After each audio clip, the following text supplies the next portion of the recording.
نماز پڑھنے والے اگر نماز کی روح سے آشنا ہو جائیں کہ یہ محض اوپر نیچے ہونے کی مشق نہیں ہے، بلکہ یہ اللہ کے حضور اپنی نیازمندی کا اظہار ہے، اپنے عجز کا اظہار ہے، تو پھر نماز ان کو وہ مقام دیتی ہے اور وہ شعور بخشتی ہے کہ جو بے نمازی کے نصیب میں کہاں۔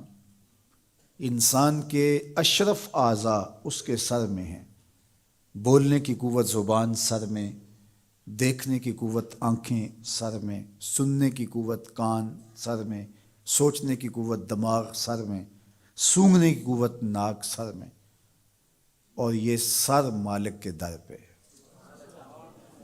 اور زبان سے بندہ کیا کہہ رہا ہے؟ سبحان ربی الاعلی، مالک تو سب سے اعلیٰ ہے۔ اور اپنا رویہ اور عمل کیا ہے کہ اپنی ناک بھی خاک پہ رکھی ہے، پیشانی بھی خاک پہ رکھی ہے، اور باقی اعضاء بھی خاک پہ ہیں۔ تو گویا عملاً یہ بتا رہا ہے مالک مجھ سے نیچا کوئی نہیں اور تجھ سے اونچا کوئی نہیں۔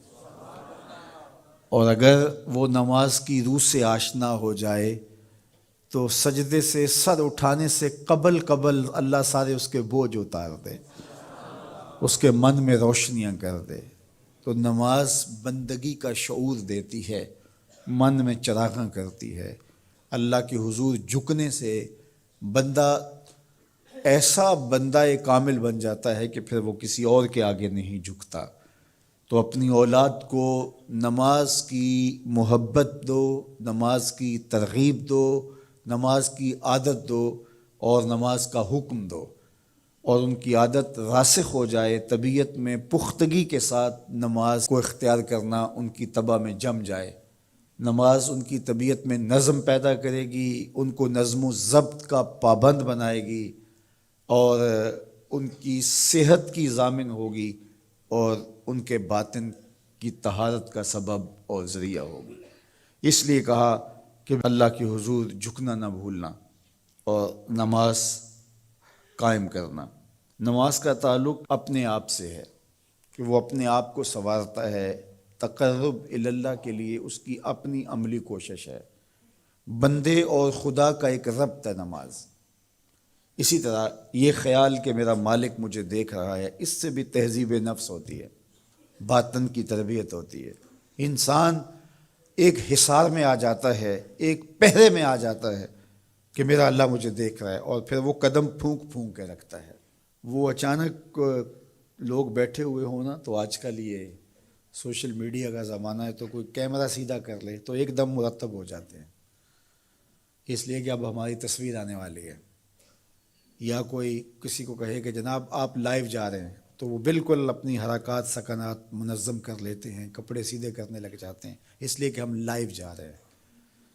وہ لائیو چاہے 5 آدمی دیکھ رہے ہوں، چاہے 10 آدمی دیکھ رہے ہوں، لیکن پھر بھی چونکہ ہم لائیو جا رہے ہیں تو اپنی حرکات سکنات مرتب کر لیں گے، منظم ہو جائیں گے۔ اور جب یہ یقین ہو کہ میرا اللہ مجھے دیکھ رہا ہے، یہ ساری حرکتیں وہاں لائیو جا رہی ہیں، تو پھر دل میں برا خیال بھی آنے لگے گا تو اس کو روکیں گے کہ میرا اللہ تو دیکھ رہا ہے۔ پھر بولی بھی مرتب ہو جائے گی، پھر رویے بھی مرتب ہو جائیں گے، طرز معاشرت بھی منظم ہو جائے گا، آنکھیں بھی نہیں بھٹکیں گی، خیال بھی نہیں بہکیں گے، سوچیں بھی آوارہ نہیں ہوں گی، چاہے آپ بند کمرے میں کیوں نہ ہوں، پھر بھی منظم رہیں گے، اس لیے کہ میرا اللہ مجھے دیکھ رہا ہے۔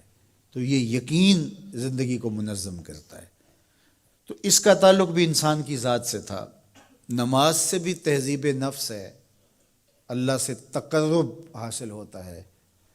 اب کہا تو خود غرض نہ بننا کہ اپنے آپ کو سنوار لیا اور کافی ہے، نہیں، لوگوں کو بھی نیکی کا حکم دینا۔ وامر بالمعروف ونہا عن المنکر، لوگوں کو نیکی کا حکم دینا اور برائی سے منع کرنا لوگوں کو، یہ مومن کی زندگی ہے۔